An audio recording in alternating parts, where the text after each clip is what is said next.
Circuit 42 would like to thank Pop Culture Paradise, Toy Anxiety, the Spawn Point Gamers Lounge, and Dragon's Lair San Antonio. All right, we are here on a special episode of Circuit 42 with Geekvolution founder Captain Logan. Hey, how's it going? Now, Captain Logan, I'm assuming your first name is Captain, right? No, it's not. It's not. My first name is unknown to the public. No, that's not true. My first name is James. See, I just assumed that Captain Logan was spelled with a Y, so I just kind of figured that would be your first name. We'll just leave that to the audience to be confused on why I made that joke. So, for those who don't know, those five people on the internet who haven't heard of Geekvolution, who are you? Who are you, and what do you do? Oh, well, Geekvolution is kind of a hub of geeky content, mostly focused on superheroes and science fiction, with a particular emphasis on Star Trek and stuff. Basically, it's all of the stuff I love and Vince loves, with a lot of kind of in-depth analysis. We've been at it for almost 6 years now, and we put up daily content with a whole bunch of different shows. Our main things, or at least the things that we're most known for, Superhero Rewind, which is in-depth analyses on superhero movies, and Geeks Not Nerds, which is just kind of a talk show about whatever geeky subjects people want to ask us about. So, one of the first things I wanted to ask about, I've noticed that this is something that I've always wanted to see from other sites online, because you get a lot of YouTube channels where it's just the one person, and with Geekvolution, it really does seem like a family affair. Like, you kind of get everyone involved. You know, your best friend, your wife, your little boy, like, everybody gets involved. And I always thought that was really cool. What made you want to do it that way instead of a lot of YouTube channels where it's just the one guy talking?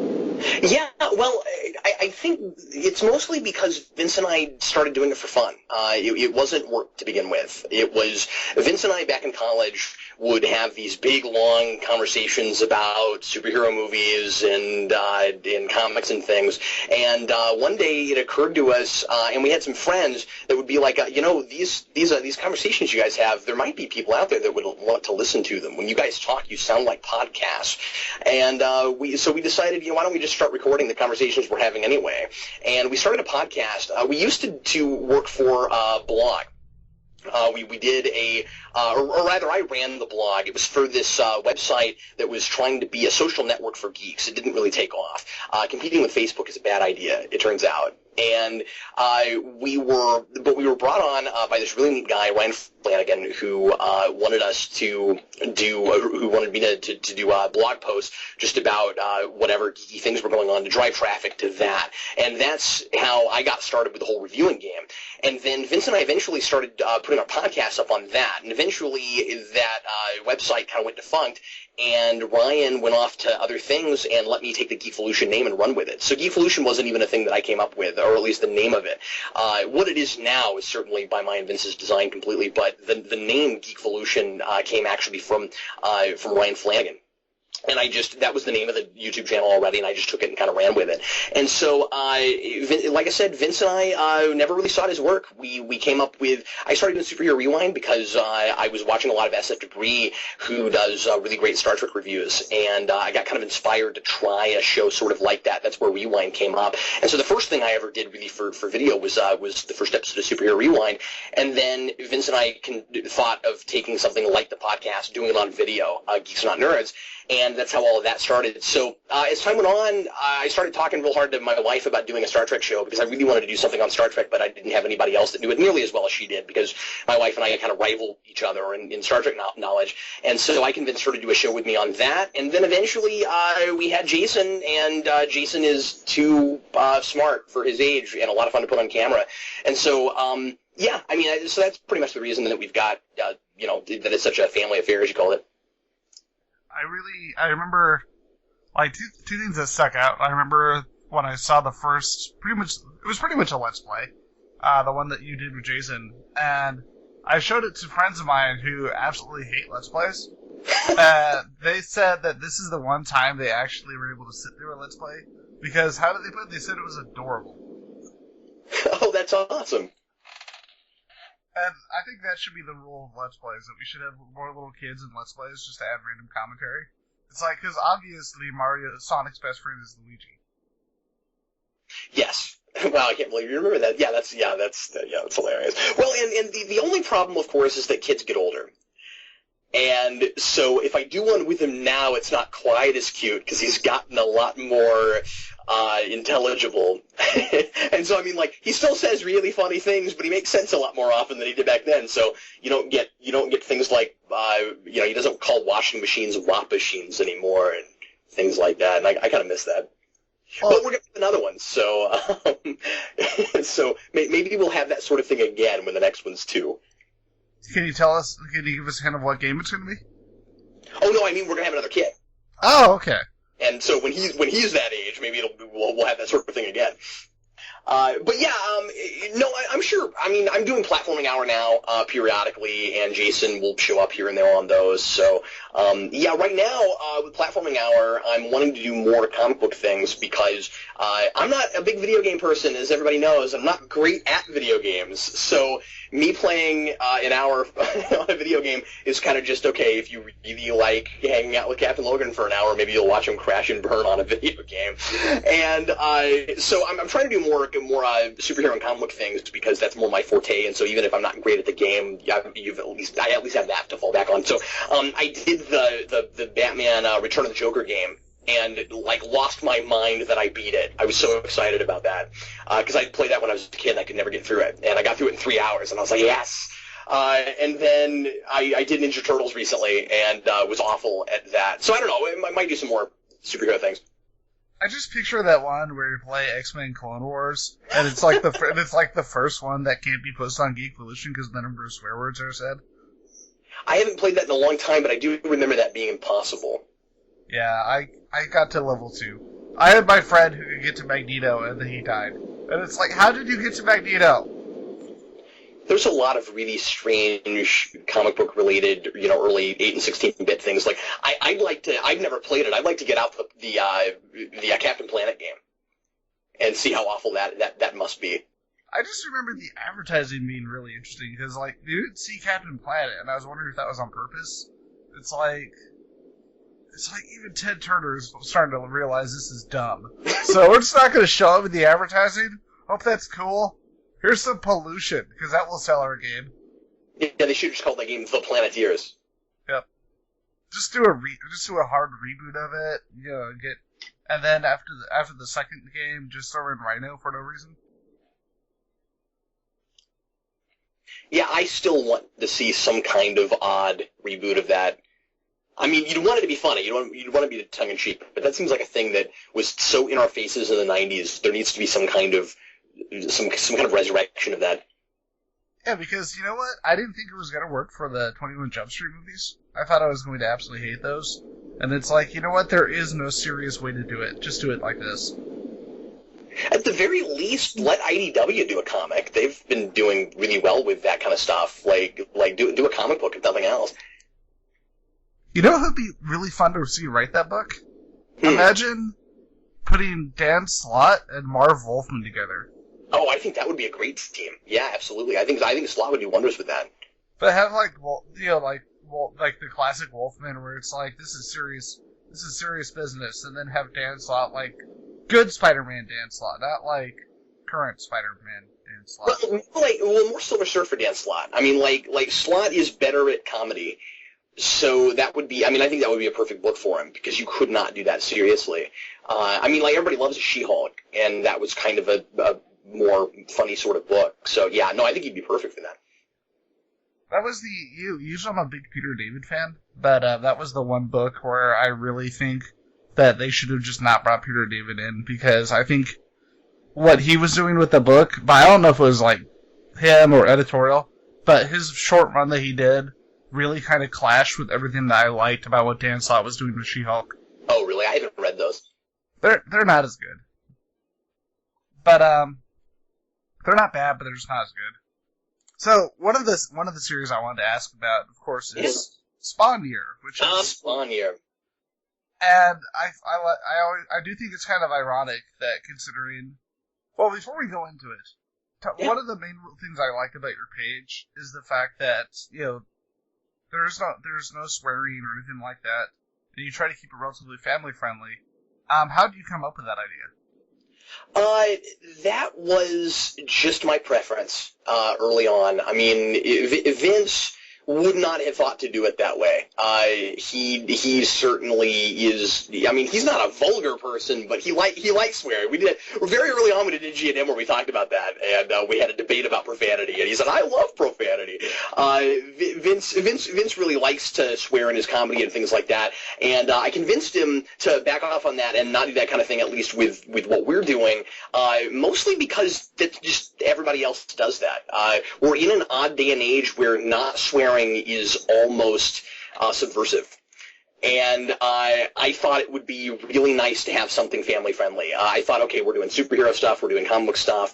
I want more kids to get into these sorts of things. Let's be a channel where parents can put their kids on our channel and not have to worry about what they're watching. And I've gotten letters from parents saying thanks a bunch for doing that, so that I have at least one channel I can tell my kids, okay, you can always watch this channel, it's okay, and I don't have to constantly be over the shoulder to see what it is they're watching. So yeah, that's a lot of why we did it. Yeah, that's totally understandable. Like with our, and that is nothing against everybody else that likes to swear in things. I mean, freedom of speech, whatever you want to do. That doesn't turn me off from watching other things. And I don't particularly have anything hugely against profanity, although I don't like too much of it at one time, just because I think it kind of dumbs down language. But just for what we do, I thought it was appropriate.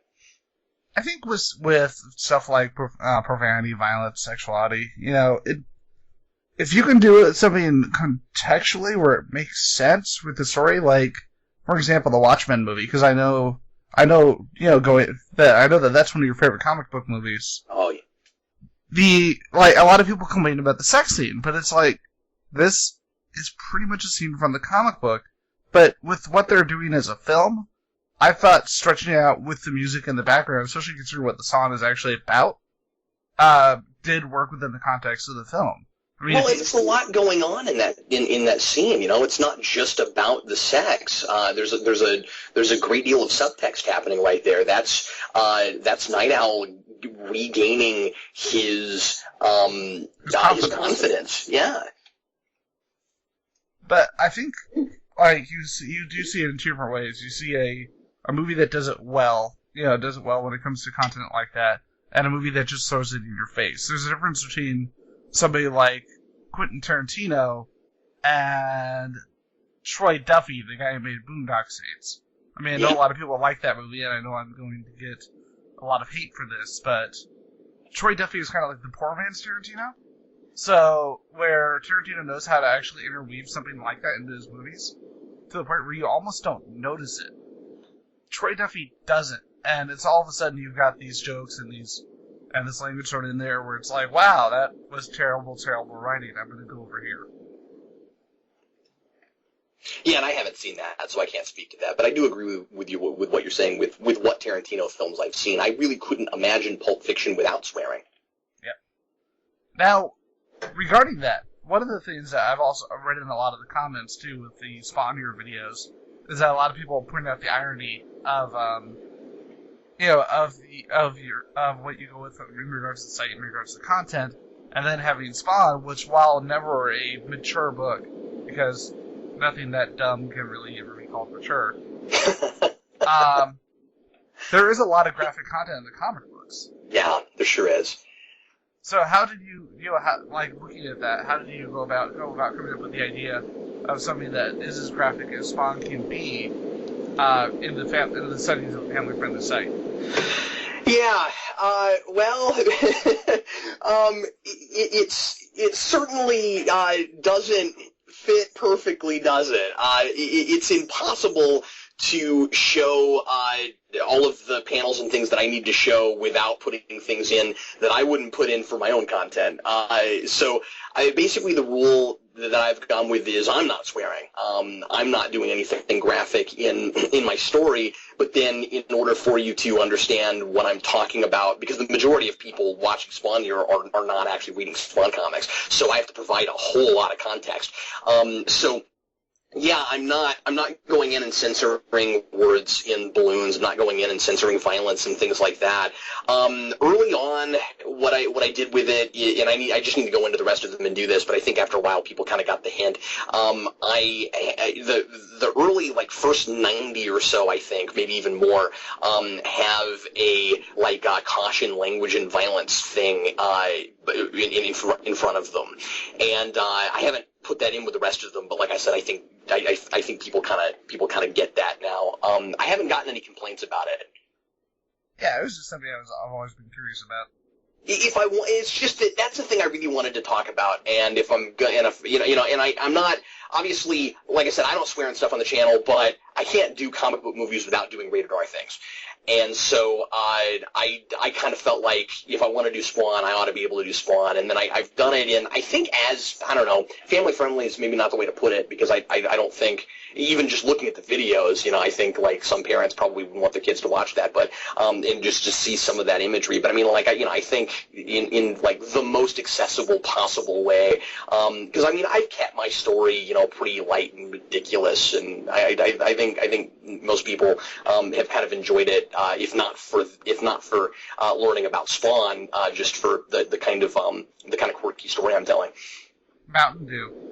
In fact, I'm drinking Mountain Dew while we're talking. See, I think they should just be sponsoring you at this point.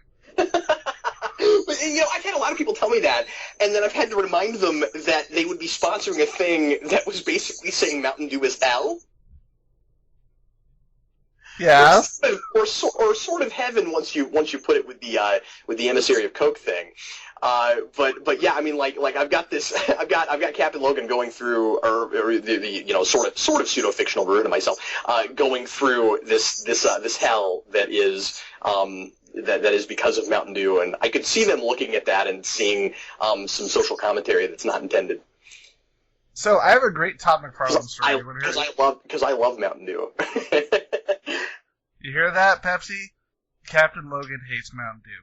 Don't sponsor him. I love Mountain Dew. No, I'm just glad I never got a cease and desist letter. I had a lot of people worried about that, where they're like, "Oh man, Pepsi's going to come in, and they're gonna be like, you can't use Mountain Dew." And obviously, if this was a series I was selling, I would not be doing it this way, but just posting it on the internet. Hopefully, that's never happened. And also, a lot of people thought that at some point, Todd McFarlane would find it and say or do something, and that's never happened. Well, I've actually got a really good Todd McFarlane story for you if you want to hear it. Yeah, sure. So I got to go to something that I'm so glad I went to in retrospect.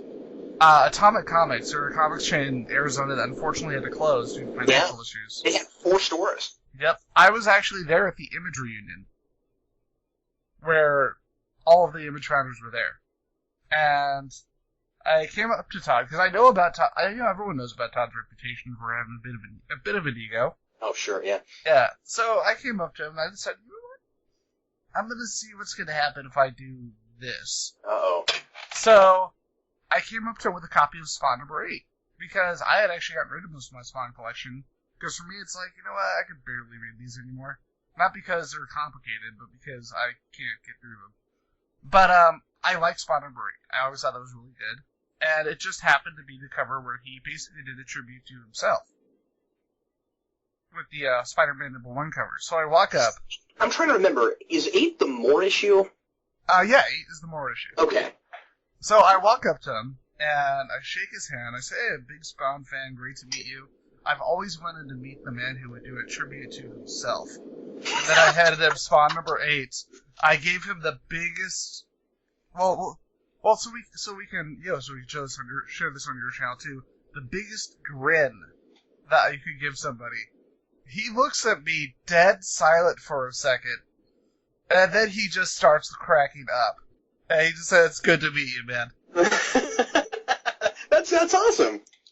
Yeah, because I think a lot of people, like when it comes to conventions, that sort of thing, I've gotten used to this with the site now. They approach people like a fan. Yeah, like a comic fan. I think it's always easier to break the ice and give a good first impression by not approaching them like a fan. You know what I mean? Yeah, no, I completely agree with you. I mean, with that kind of respectful distance, but not like starstruck. Yeah. the funny thing is, like, I had met Rob Liefeld was there. I know Liefeld is always a very divisive figure. But when I met him, I had met him before briefly, and he actually did a free commission sketch for me. And it made me realize that he should just do sketches, because his sketch art is actually really, really clean, and it basically doesn't give him the opportunity to do all the extra lines and exaggerations that he tends to do. And so I don't want to be that guy who's like, oh, I saw you at this convention. You totally remember me. This is how everyone talks for some reason. But, so I just came up and said, hey, it's good to meet you. Big fan of Cable and Deadpool. Shook his hand. And he's kind of giving me that sideways look. And then he just said, I saw you at Phoenix Comic-Con. And I said, yeah, I'm Ian Ermac. I'm on your forum. Oh, this is for you. And he hands me a New York Comic-Con sketchbook. And the next show I see him at a year later, he knows me by name. Like, I walk by the table and he says, hey, Ian, what's going on, man? Wow, that's a guy who's good with faces. That's neat. Yeah. I mean, so, Did your sketch have hands and feet? It was a head sketch. Oh, but, okay, that's kind of what I figured. Yeah, I'm actually friends with him and Jimmy J, and I was at San Diego for the 1 year that I could actually go to San Diego. And I come around Jimmy J, the head of the Amazing Conventions, and I'm next to him so he can't hear me. And I just said, that Rob Liefeld guy can't draw feet. And he turns around with this glare of, I'm going to hurt you. And then he sees who I am, and he just starts laughing. Okay, so off of that aside, huh?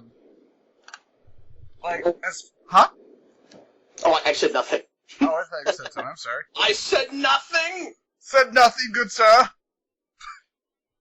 So in regards to some of the upcoming Marvel and DC movies, I mean, what are you looking forward to? Well, it's funny you say that, because Vince and I just did another round of the multi-topic extravaganza the other day, and we were asked the very same question, and I realized that I have been so stoked for this year that I haven't thought much past this year. Like, that made me realize, oh yeah, Guardians is out now, and we're kind of done with the big year. We've got Turtles this week, and then that's it. And so I guess I'm curious about things. You know, I mean, I'm interested to see what happens with Ant-Man, especially because we lost Edgar Wright, and I'm obviously, like everyone, really intrigued to see what in the world Superman or Batman vs Superman ends up being. So I mean, I guess the one that I'm obviously pretty sure is gonna be at least pretty okay is Avengers 2. But like, I'm not just like super crazy excited about anything at the moment. The one big concern I have, especially with them losing somebody like Edgar Wright, James Gunn is obviously the exception, because he's the kind of person you would not think for like a billion years that Marvel would hire.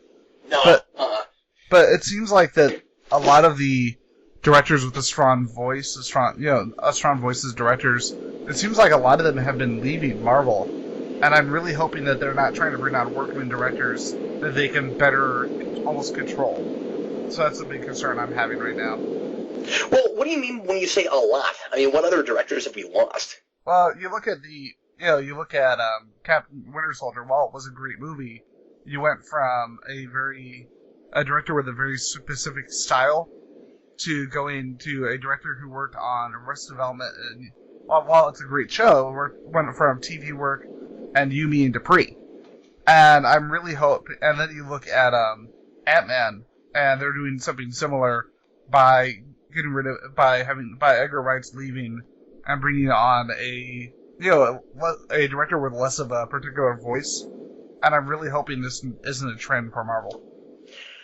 I think all you can do is speculate. I feel like you've got to be there in the room to really know what exactly is going on with those particular instances. And two does not a pattern make. You've got two instances where somebody had a really specific vision and it ultimately didn't line up with what Marvel wanted to do. So is it an issue of control, or is it an issue that when they got close to the filming stage, they looked at the script and said, this is not going to mesh with the rest of our continuity. It's just not going to feel enough like the same world. There have certainly been complaints in the past that Marvel is a little bit too hands-on, but it doesn't seem like as much as other companies have been. I think that's the reason that Favreau didn't do Iron Man 3. But I think it was less Marvel sitting there telling him what he has to do for story, and more that they were too in his face about like what he could and couldn't say about the film while it was being made, and keeping it super hush hush and stuff like that. So I don't know, man. I just kind of feel like you'd have to be there to really criticize them too hard. That's true. I think in Favreau's case, to be honest, he's always going to have that. Even when he's working on big Hollywood movies, he's always going to have that independent director mindset, film director mindset, which is always going to unfortunately clash with a major studio, especially when they're working on a universe-building project like this. But it's interesting that their big guy now is Whedon, because nobody's got more of that kind of mentality than Joss Whedon. Agreed. But in many ways, he's always been about universe building. You heard about what they actually had to cut from the Serenity script, right? Oh, I don't know what you're talking about. Go ahead. Well, there was actually going to be a scene in a bar, and he actually talked about this, but they weren't able to. The studio, Universal decided not to do it, where you actually see Spike in a bar, and you see one of the characters just quietly talking to him. Just this very short conversation, and it's like a blink and you miss it kind of thing that would have tied together the Firefly Serenity universe and the Buffyverse. That's really interesting. Yeah. Well, and there's really no reason that they couldn't be in the same continuity. Exactly, because it's not like Sunnydale has any huge changing impact on the Firefly universe. Yeah, at least not past season 7. I mean, I would have a difficult time imagining the universe of the comics from 8 to 10 spawning that universe, because magic is so everywhere. But I could see it. I could see it at least by 7. See, the irony is I'd rather forget 7 existed. Oh, well, no, fair enough, but I'm just saying, with what there is in continuity.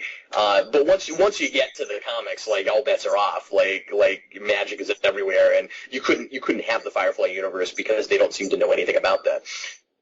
Sure.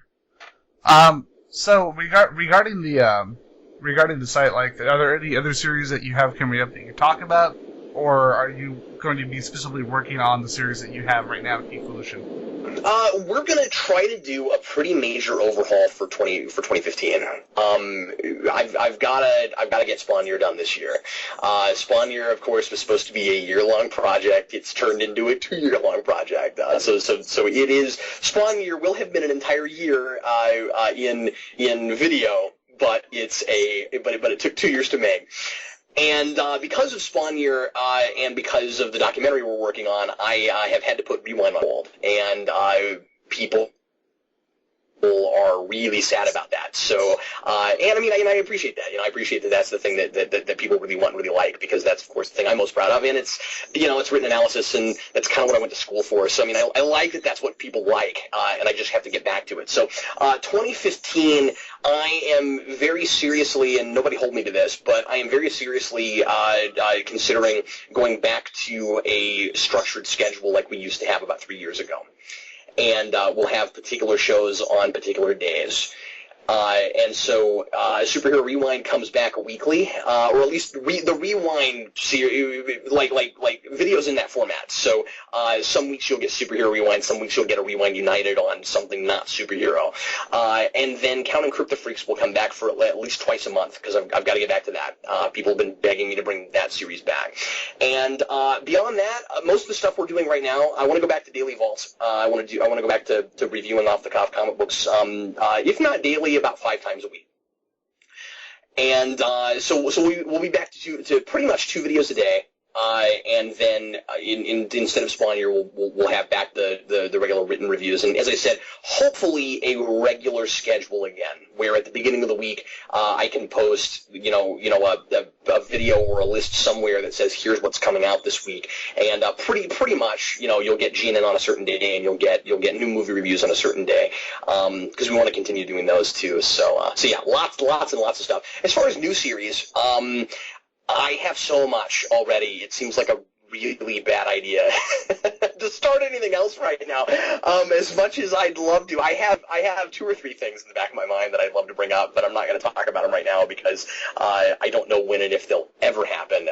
But there is one thing in particular that I really want to do. I'll just say this. Eventually, I'd like to do a show exclusively for little kids. I really would like to do a kid show. That's a really good idea, because I think, especially with the way that the companies have been bringing in a lot more mature content for comics, it has become harder for parents to find a lot of the all-ages stuff. And companies like Boom, who are actually putting out like the Incredibles and a lot of Disney books, most people don't even know they exist. Yeah. And something like this would be a really great way to bring those family-friendly comics out there and say, hey, not everything is going to have Superman snapping Zod's neck. Yeah, and that's the thing I'd like to do. And I feel like the last couple of years we've been doing a little bit better at getting kids' content out there, but there's still not enough of variety. So I don't know. I think, and also just I like kids. I like doing stuff for kids. We're such a family-friendly channel already. I don't think that there's any reason not to do a kids show. And I think that a lot of our viewers would probably enjoy it. Even it would be almost PBS-ish. And kind of even poking at that kind of format, because I think that would be fun. And then, obviously, the big things I'm working on right now, trying to finish Spawn Year. I've got 50 episodes left, so wish me luck in getting that done before November. And then working on the Midwestern panels. Do you know about that? I don't know about that. Okay, so we went on a week-long trip around the Midwest, visited 7 comic book stores in 7 days, and then we bookended it with 2 stores here in Kansas, so 9 stores total, and it's a documentary called The Midwestern Panels, and it's about comic book stores all over the Midwest. We went to Minnesota, we did 4 stores in Iowa. I don't know why. Iowa seems to be one of the geekiest states in the United States, and I think it's because there's nothing else to do there. It's so boring in Iowa. There's nothing to do there. So there's a lot of geeks there, and they've got some really cool comic book stores there. And we went to Nebraska, and we went to St. Louis, and we interviewed the owners of the stores. We interviewed a lot of customers, and it's kind of a snapshot of what selling comics is like right now in 2014, and how do you keep a store open in today's climate? What's it like now versus what it was like 20 years ago? And it's kind of a look at the industry through the eyes of the folks that sell the stuff. It was an idea Vince and I had about 2 or 3 years ago. Vince swears it was my idea. I'm pretty sure it was his. And we've always wanted to do this. We finally found the time to go out and do it. And we got a crew together, and I am currently combing through 500 gigs of material. We shot so much footage. And we went to a lot of really other neat places, too. I took the guys to Metropolis, Illinois. They'd never gotten to see the Superman Museum there. And we shot there. There's actually going to be a featurette on the DVD of a virtual tour of the Superman Museum, which is really neat. And then we also went to the film site of the Field of Dreams, and the whole film is going to be structurally based around the things that the voice says in Field of Dreams. That is really, really cool.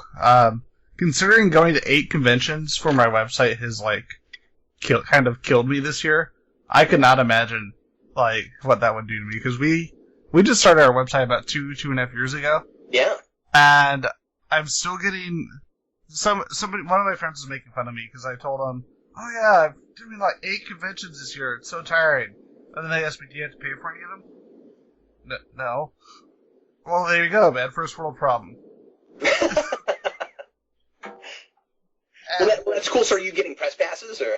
Yeah, we've been getting press passes for the last couple of years. I was really surprised by how a lot of the cons will work with like a site as small as ours. Yeah, that's awesome. I've never attempted that, just because I don't do as much on the interviewing side, and when I do, it's pretty much just I Skype someone up.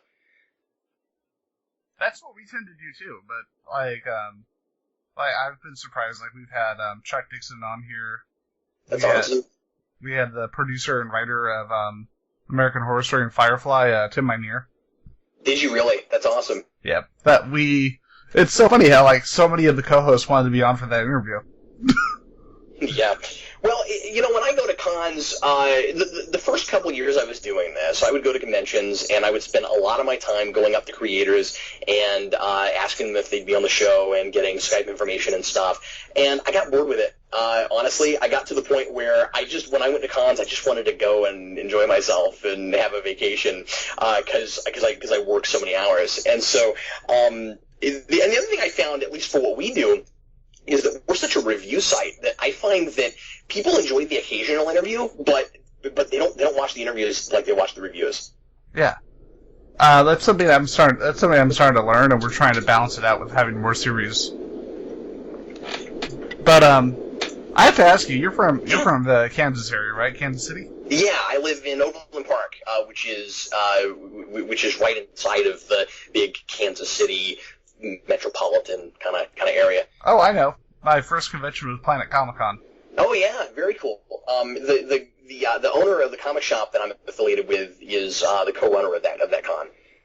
Yeah, I was there. I can't remember exactly which year this was, but it was the year that Denny O'Neil was there, and that was my first convention. So my first con, I got to meet one of the icons of comic books.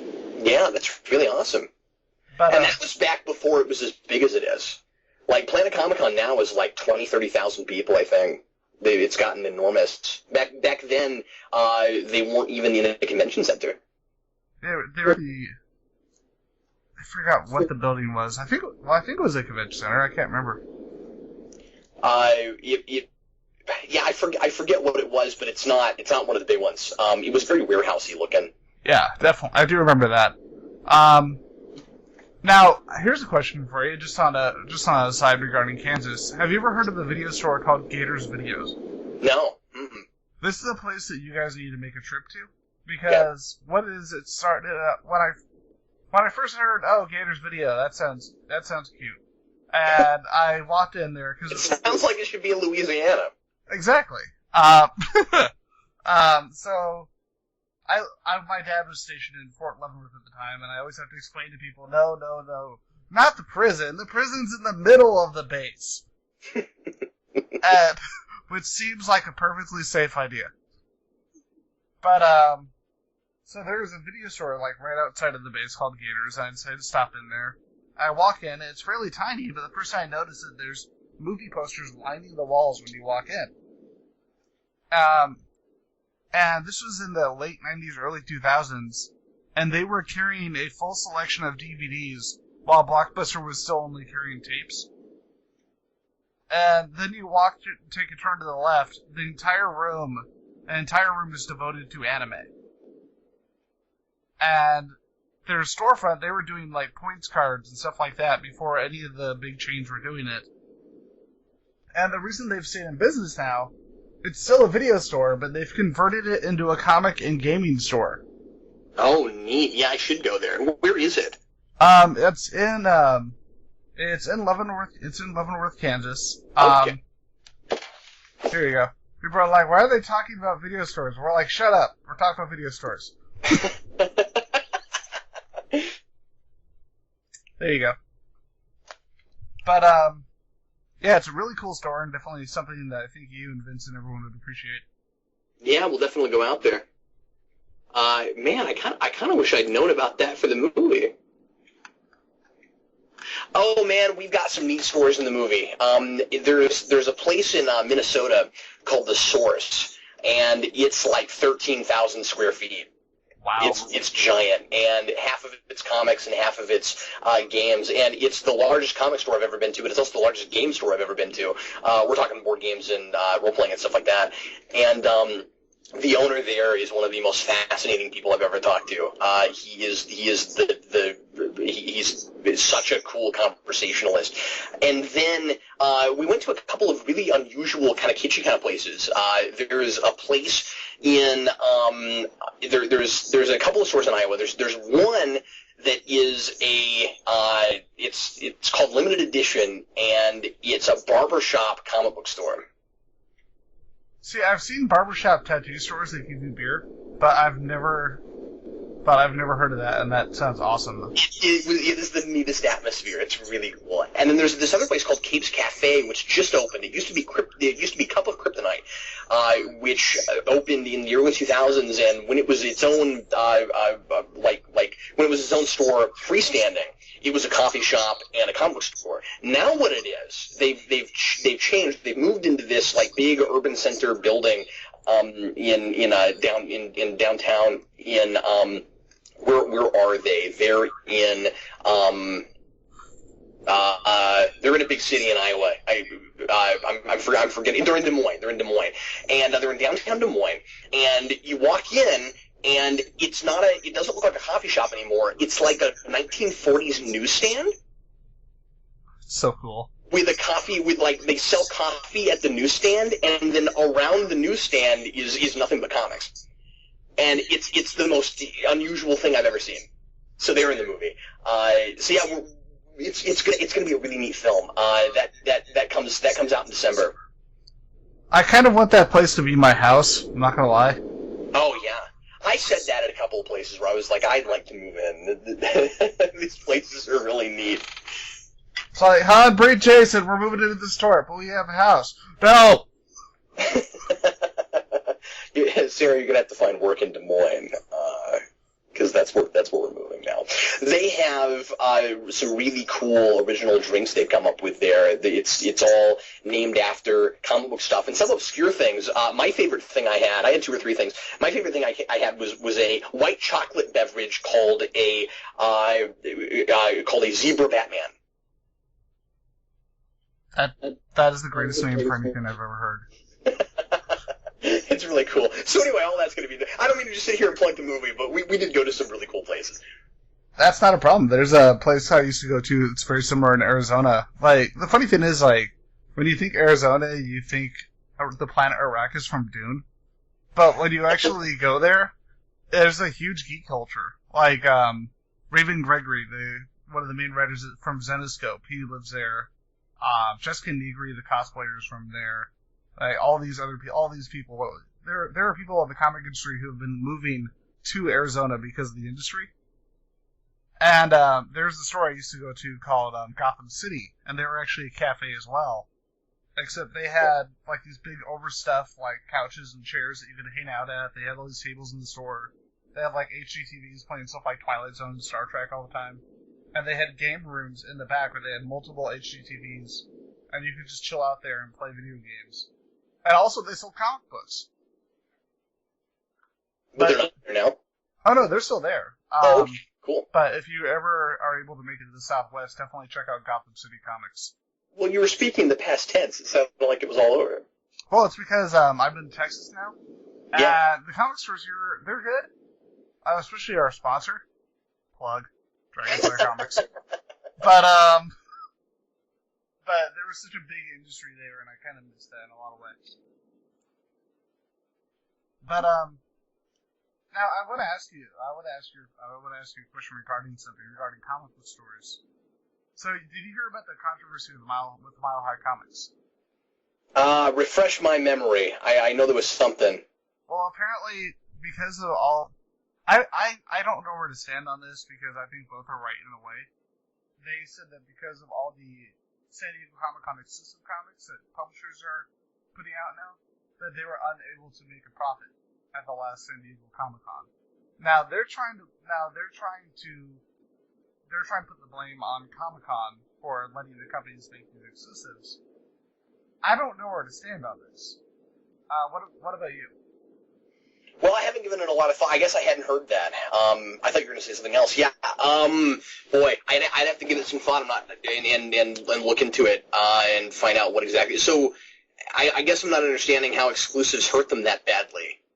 Well, basically, they said that they had difficulty making a profit on the comics they were bringing to sell because of all the companies bringing exclusive comics that they felt were bringing in a lot more of the sales for them. I just have a really hard time buying that. Yeah, me too. Off. I mean, like, if they didn't make very much money, okay, that's awful. But I just have a hard time buying that. Like, what were the exclusives? Just like the Comic-Con exclusives in general, they were trying to put the blame on like the the exclusive toys at conventions, and exclusive covers, that sort of thing. I really don't think that kind of thing is hurting them from selling vintage stuff. Is that what they're saying?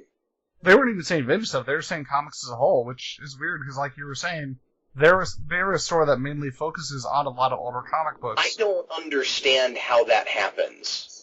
Yeah, I'm suspicious of that, but I would want to actually look into it and figure out the details before I weighed in on it. Yeah. Huh. Okay. No, I hadn't heard that. But it is kind of a confusing issue, and I hope they kind of figure it out because I know. They ended up saying something like, "Oh, we're not going to go to San Diego Comic-Con again," and I don't think that's true because I think it's one of those things where they kind of say it out of anger right now. But San Diego is great marketing for anybody who can have their business there, so I'm pretty sure that they're going to end up being there again. Yeah, well, and I mean, Mile High overall can't be hurting for money. Yeah, I wouldn't think.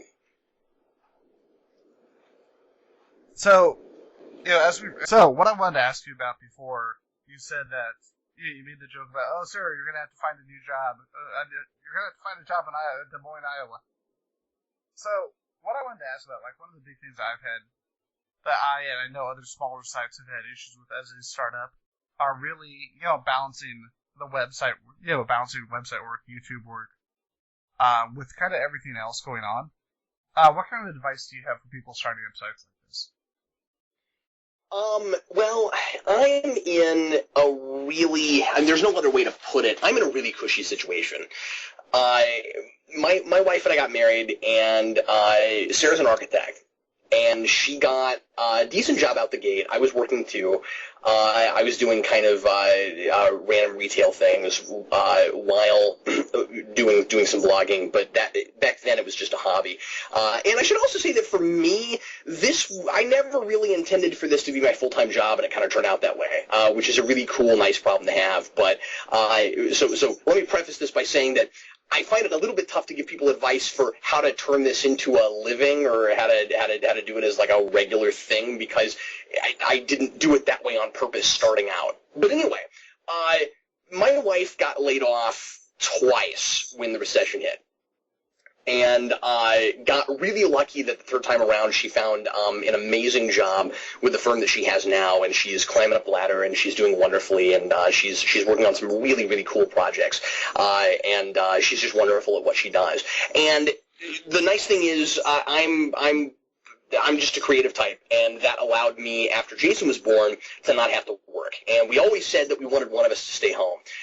Because we didn't want to send our kid to daycare. We didn't want somebody else to basically be raising him. So my main function in life is to raise my kid, and or at least my main function, at the house, is take care of our home and bring Jason up, and I'll also tell you that I'm homeschooling. So I mean that all is a full-time thing. I teach Jason stuff. I'm raising my kid, and we're about to have a second one. But then I was able to do this Geekvolution thing on the side. Now it's turned into a full-time thing, so I've got kind of double things going on. My advice for people starting out is if you want it to become a full-time thing, just make sure that you've got something else to fall back on. Obviously, don't quit your job for it until it's become something that you're actually making enough to live on. That sounds obvious, but people do strange things in the heat of passion, and that's a thing that I've heard a lot of stories of people doing that kind of thing. And it's just like opening a brick and mortar business. You got to make sure that you've got some money to live on. The nice thing is there's not a whole lot of overhead with something like this. So the second thing is just keep plugging away at it. Just keep putting content out there and continue to try to build an audience. and work on your public speaking skills. Don't you know, you got to stand out in some way. Don't just be the guy that like reads a headline and makes a 40-second video about it. Spice it up, make it interesting. Make sure you have an opinion if you're going to talk about something, and have a format, have a regular thing. Generally, with the YouTube thing, series tend to work better than just random standalone videos. So people like, if you come up with a thing that really catches on, people like to see a new installment in that series all the time. And what I did was I just kept coming up with ideas and throwing stuff at the wall and seeing what would stick. I don't necessarily think that everybody has to do it like I do. I don't think everybody has to do 1 or 2 videos a day. There are plenty of people that put out just content that they know that their audience is definitely going to watch. So they don't bother with videos that are only going to get 800-900 views. They only put the things out that get 5,000, 6,000, 10,000 views, and then do that 2 or 3 times a week, or even once a week. My friend Oliver Harper, who has this wonderful YouTube site where he does retrospectives. That's mostly what he does. He doesn't post as often as me, and that's more his speed. And it's just, I've got diehards that love certain series that not everybody is watching, so I don't mind putting out the things that don't get as many hits, especially because most of those series aren't that hard to make. They don't take that long, and I do this as much for fun as I do it for work. It has turned into work now, which is awesome. But I also do it because it's a good time. So my play is also my work, and I play all day, and then I make a little bit of money with it, which is really cool. So anyway, that was a really long-winded response, but that's my response. Hey, it's a response worth hearing from myself and for a lot of other people. So long-winded is not that bad in regard to something like that. I've got to tell you before we wrap up, speaking of series, the way I personally found out about your guys' site was actually through Brown Coat Eric. A lot of people found us through Eric. He was doing this long before we were. And the big series I've been watching, although I've got to say I find myself disagreeing with each episode. I find myself either disagreeing with one person or the other a good chunk of the time. The Netflix roulette. That's why we have both of us on there. Well, that's what I love about that series, is that you get 2 very distinct points of views. Because and Eric's so opinionated. He's so much fun to review with. I love Eric because I can argue with him, and he never takes it personally. So we can just almost shout at each other, but in a friendly kind of way, and that's a lot of fun. I just remember I think it was actually the Batman episode, like the Batman roundtables. Oh yeah, back on his channel. That was when I was first getting started. Because I just remember, like, the big part that made me laugh was King, because apparently King hates the world. Yeah. Well, he's got a bit of a reputation for that. King loves what he loves, and he hates what he hates. Well, I gotta say, it was great having you on the show. You listeners have a great night, and remember, come to Circuit42.com. We need money. We're poor. Also, follow us on Facebook at Circuit42, and on Twitter, where you can stalk us for free. It's pretty awesome.